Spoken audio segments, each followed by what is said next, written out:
আমরা এখন পেরু হতে কানাডার উদ্দেশ্যে রওনা দিয়েছি। কেমিক্যাল ট্যাঙ্কারে চাকরি করার সুবাদে পৃথিবীর মানচিত্রের এমন কোনো সাগর মহাসাগর নেই যেখানে আমার যাওয়া হয়নি। আপনি উত্তর মেরু বলেন, দক্ষিণ মেরু বলেন, মার্স সাগর বলেন, অ্যান্টার্কটিকা বলেন, যেখানেই বলেন, বঙ্গোপসাগর থেকে শুরু করে পৃথিবীর মানচিত্রে যতগুলো সাগর, উপসাগর, নদী রয়েছে প্রায় সবখানেই আমার যাওয়া হয়েছে। তো এই দীর্ঘ যাত্রায় আমি একটি জিনিস খেয়াল করেছি। আজকে আমাদের আলোচনার বিষয় হবে সমুদ্রের পাখিদেরকে নিয়ে।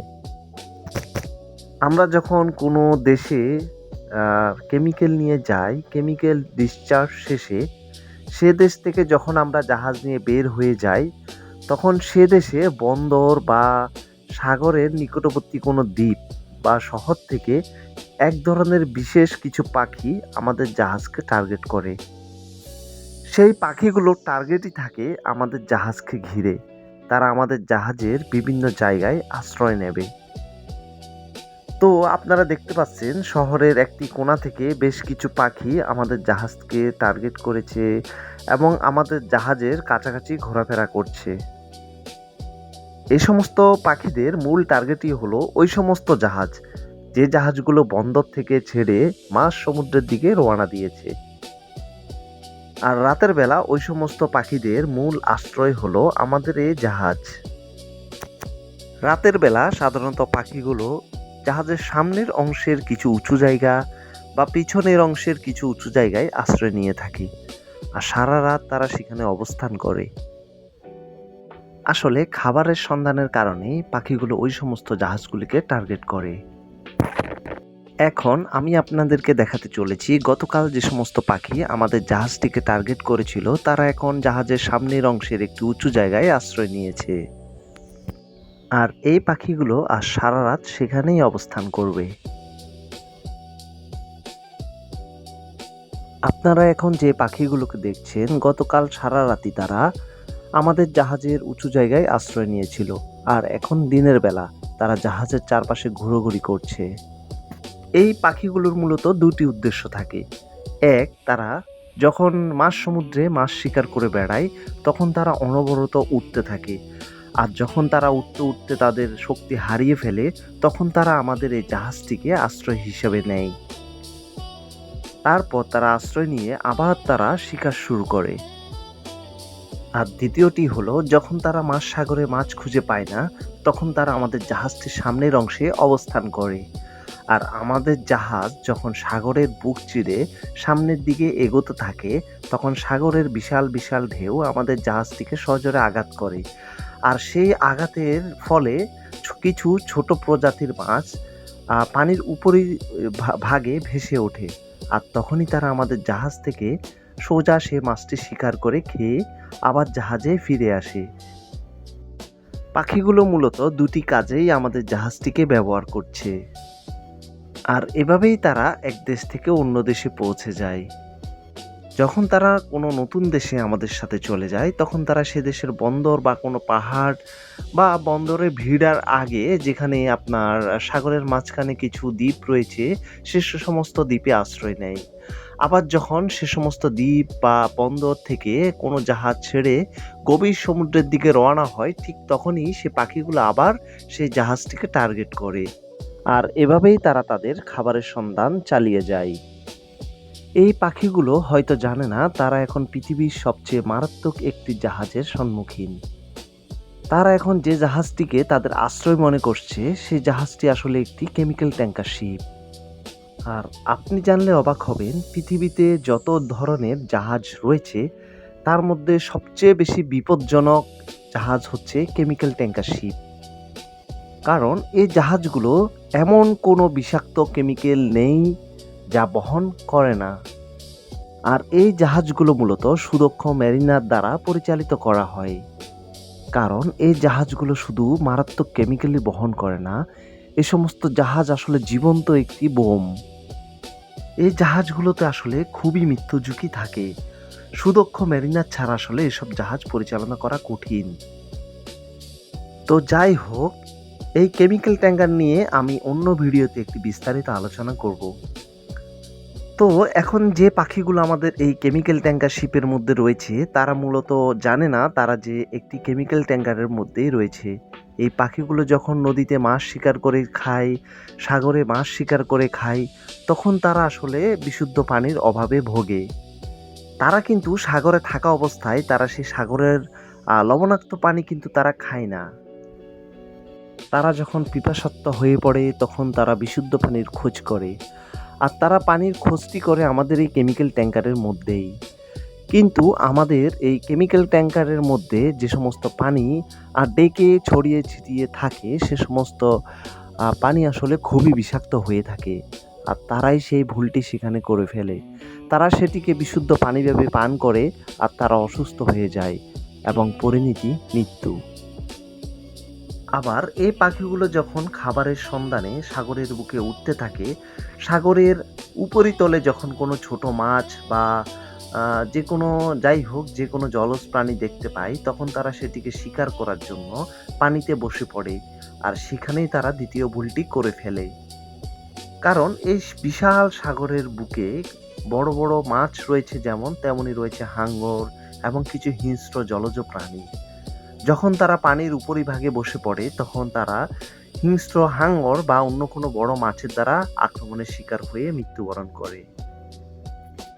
তো যাই হোক আমাদের এই কেমিক্যাল ট্যাঙ্কারটিতে 30টি থেকে 40টি পাখি আশ্রয় নিয়েছিল। আর আজ সকালে আমরা 2 থেকে 3টি পাখির লাশ পেয়েছিলাম। এত কিছুর মাঝেও তাদের জীবনযুদ্ধ থেমে থাকে না, তাদের শিকার চলতেই থাকে। তো আমাদের এই জাহাজটিতে 30টির মতো পাখি উঠেছিল, আর মাত্র 20টির মতো পাখি অবশিষ্ট রয়েছে।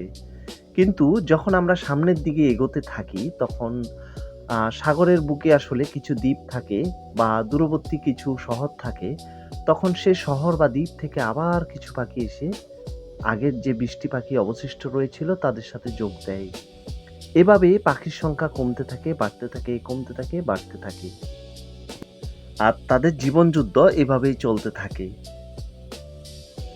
আর আমরা প্রতিদিন বিষাক্ত কেমিক্যাল এবং বিশুদ্ধ খাবারের অভাবে মারা যাওয়া পাখিগুলোর লাশ আমাদের ডেকে দেখতে পাই। আসলে তখন আমাদের খুবই খারাপ লাগে। আবার কখনো কখনো আমাদের সাথে এমনটিও হয় যে কিছু পাখি ডেকে পাওয়া যায় যে তারা এখনো বেঁচে আছে। আজ আমি আপনাদেরকে দেখাবো সে সমস্ত পাখি যাদেরকে আমরা প্রায় মৃতপ্রায় অবস্থায় উদ্ধার করেছিলাম এবং সুস্থ করে ফিরিয়ে দিয়েছিলাম সাগরের বুকে। এ পর্যন্ত প্রায় আমি 30 থেকে 40টি পাখি উদ্ধার করেছিলাম এবং সেগুলোর প্রত্যেকটিকে আমার নিজের ক্যাবিনে রেখেছিলাম এবং তাদেরকে পানি খাইয়ে মাছ খাইয়ে সুস্থ করে ছেড়েও দেওয়া হয়েছিল। সে পাখিগুলোর মধ্যে আসলে রয়েছিল সাগরের কিছু বিশেষ প্রজাতির সামুদ্রিক পাখি। পোর্ট এরিয়ায় আমি পেয়েছিলাম কিছু ঘুঘু পাখি, কবুতর, বক, পেঁচা, আবার অন্যান্য নাম না জানা পাখিও আমি পেয়েছিলাম। এদের প্রত্যেকটিকেই আমি আমার ক্যাবিনে রেখেছিলাম। তাদেরকে পানি খাইয়েছিলাম, তাদেরকে খাবার খাইয়েছিলাম এবং তারা আমার সাথে একই ক্যাবিনে 14 থেকে 15 দিন একসাথে ছিল। যখন তারা সুস্থ হয়ে গিয়েছিল তখন আমি তাদেরকে নিকটবর্তী কোনো পোর্ট বা কোনো জঙ্গলের সামনে বা তাদের সমুদ্রের যেখানে তাদের অন্যান্য প্রজাতির পাখিগুলোকে আমি দেখেছিলাম তাদের সাথে ছেড়ে দিয়েছিলাম। আর প্রত্যেকটি পাখি তাদের নিজের আবাসস্থলে ফিরে গিয়েছিল। তো ভিডিওটির শেষে আজ আমি আপনাদেরকে একটি পাখি দেখাবো যাকে আমি কিছুদিন আগে উদ্ধার করেছিলাম এবং সেই পাখিটিকে আমার নিজের ক্যাবিনে 4 থেকে 5 দিন রেখেছিলাম। রাখার পর আমি তাদের খাইয়ে সুস্থ করে আবার সমুদ্রের বুকে ফিরিয়ে দিয়েছিলাম। যখন আমরা ডেকে কাজ করতে যাই, যখন পাখিগুলোর লাশ আমাদের চোখের সামনে পড়ে থাকে তখন আসলে আমাদের খুবই খারাপ লাগে। কিন্তু সবচেয়ে বেশি খারাপ লাগে যখন আমি এমন কিছু প্রজাতির পাখি দেখতে পাই যারা সামুদ্রিক পাখি নয়, কিন্তু তারা এই জাহাজে ফেঁসে গেছে। আমাদের জাহাজ যখন কোনো পোর্টে যায় তখন সে দেশের কিছু ছোট পাখি আমাদের জাহাজে উঠে পড়ে। আর জাহাজে ওঠার পরই তারা জাহাজের কিছু পাইপলাইন বা ফাঁক ফোকরে লুকিয়ে থাকে। কিন্তু তারা বুঝতে পারে না কিছুক্ষণ পরই এই জাহাজটি গভীর সমুদ্রের উদ্দেশ্যে রওনা হবে। আর যখন তাদের হুঁশ ফিরে আসে তখন তাদের আসলে কিছুই করার থাকে না। আর তখনই তারা এই জাহাজটির মধ্যে আটকা পড়ে যায়। খাবারের অভাবে, বিশুদ্ধ পানির অভাবে, কেমিক্যাল রিঅ্যাকশনে আসলে তারা ধীরে ধীরে মৃত্যুবরণ করে। তখনই আমাদের কাছে বিষয়টি খুবই খারাপ লাগে। আপনি এখন তেমনই কিছু পাখি দেখতে পাচ্ছেন যারা সামুদ্রিক পাখি নয়, কিন্তু তারা এখানে ফেঁসে গেছে। এই সামুদ্রিক পাখিটিকে আমি কিছুদিন আগে ডেকে অসুস্থ অবস্থায় পেয়েছিলাম। এই পাখিটি এখন মোটামুটি সুস্থ অবস্থায় রয়েছে। পাখিটি আসলে কেমিক্যালের প্রতিক্রিয়ায় এবং বিশুদ্ধ পানির খাওয়ার অভাবে অসুস্থ হয়ে পড়েছিল। আপনি পাখিটির পাগুলো খেয়াল করলে দেখবেন এই পাখিটি আসলে হাঁস জাতীয়। এই পাখিটির পায়ের গঠন দেখলে আপনি বুঝতে পারবেন এটি একটি সামুদ্রিক পাখি। আর এই পাখিটি আমার সাথে আমার রুমে 2 দিন ধরে অবস্থান করছে। গুগল সার্চের মাধ্যমে আমি জানতে পারলাম এই পাখিগুলো আসলে সামুদ্রিক পাখি। আর এরা প্রায় একটানা 40 থেকে 45 কিলোমিটার দূরত্ব অতিক্রম করতে পারে। এরা জীবনের একটি বড় সময় গভীর সমুদ্রে কাটায়। এরা সাধারণত গভীর সাগরে অবস্থান করে আর পানির উপরিতলের মাছ শিকার করে। এরা যখন গভীর সমুদ্রে অবস্থান করে, যখন তারা উঠতে উঠতে হয়রান হয়ে যায়, যখন তাদের বিশ্রামের প্রয়োজন হয়, তখন তারা সোজা সাগরের বুকেই বসে পড়ে। আর এভাবেই তারা তাদের জীবন পার করে। আর যখন তাদের ডিম পাড়ার টাইম হয়, তখন তারা সাগরের বুকে যে সমস্ত ছোট দ্বীপ রয়েছে সেই দ্বীপগুলোতে গিয়ে আশ্রয় নেয় এবং সেখানে তারা ডিম পাড়ে। আমি এই পাখিটিকে খুবই অসুস্থ অবস্থায় পেয়েছিলাম। তার কোনো উড়ার ক্ষমতা ছিল না, সে শুধু ঝিম মেরে বসেছিল। তো প্রথম 6 ঘন্টা আমি তাকে পরিষ্কার এবং বিশুদ্ধ পানি খাইয়েছিলাম। আর এখন আমি তার খাবারের জন্য একটি ছোট্ট মাছের আয়োজন করেছি। প্রথমে মাছটিকে আমি ছোট ছোট কুচি করলাম যাতে পাখিটিকে খাওয়াতে আমার সুবিধে হয়।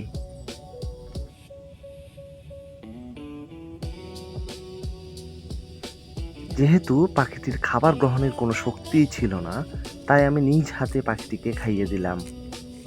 আর এভাবে 3 থেকে 4 দিন চলল।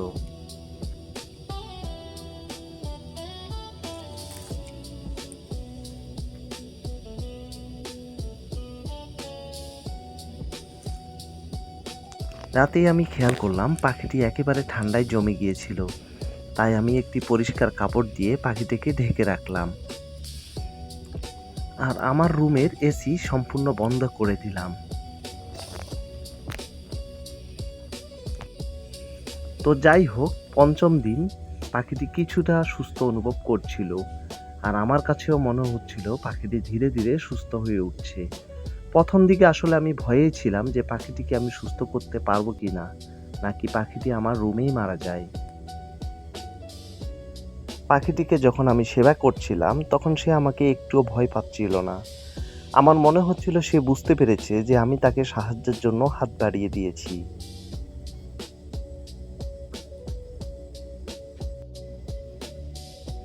আজ 6ষ্ঠ দিন। পাখিটিকে আজ বেশ সুস্থ লাগছে। সে আমার ঘরের এ কোণা থেকে ও কোণা আজ হেঁটে বেরিয়েছে।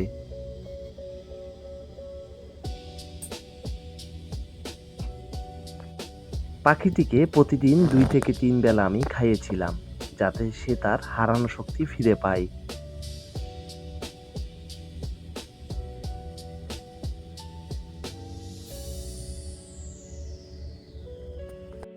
আজ সকাল থেকে পাখিটিকে বেশ সুস্থ দেখাচ্ছিল।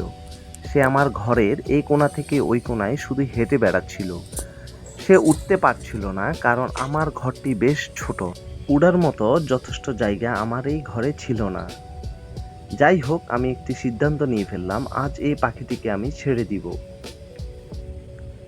কারণ আমার তাকে যথেষ্ট সুস্থ মনে হচ্ছে। রুমে স্পেস কম থাকার কারণে আসলে সে ওড়ার চেষ্টা করছিল না। তো আমি আমার বেসিনের মধ্যে কিছু পরিষ্কার পানি দিয়ে সে পাখিটিকে বসিয়ে দিলাম। আমি খেয়াল করে দেখলাম পাখিটি বেশ আনন্দ পাচ্ছিল। আর আমি আজ 100% নিশ্চিত হলাম যে পাখিটি সম্পূর্ণ সুস্থ এবং আমি যদি তাকে ছেড়ে দিই তাহলে সে উড়ে চলে যেতে পারবে। কিন্তু আমি তাকে ছেড়ে দেওয়ার আগে আমি তাকে ভালো করে খাইয়ে দিতে চাই, যাতে সে শক্তি ধরে রাখতে পারে, যাতে সে তার আবাসস্থলে ফিরে যেতে পারে। রাতের বেলা পাখিটি ওড়ার চেষ্টা করছিল। আমি তার ওড়ার শব্দে ঘুমাতে পারছিলাম না। তাই আমি কি করলাম, তার জন্য একটি ছোট্ট খাঁচা বানালাম। আর এই খাঁচায় সে সারারাত ছিল। আর এখন দিনের বেলা, সে প্রায়ই সম্পূর্ণ সুস্থ। আজ আমি তাকে ছেড়ে দিব। সে আজ তার আবাসস্থলে চলে যাবে। আমি এখন সমুদ্র বন্দর থেকে প্রায় 50 কিলোমিটার দূরে রয়েছি। আর আমি জানি এই 50 কিলোমিটার পথ এই পাখি অনায়াসে উড়ে চলে যেতে পারবে, যদি সে সুস্থ থাকে। তাই আমি আর দেরি করলাম না, তাকে বাহিরে নিয়ে এলাম। আর বাহিরে সাগর দেখতে পেয়ে সে খুবই খুশি হয়ে গেল।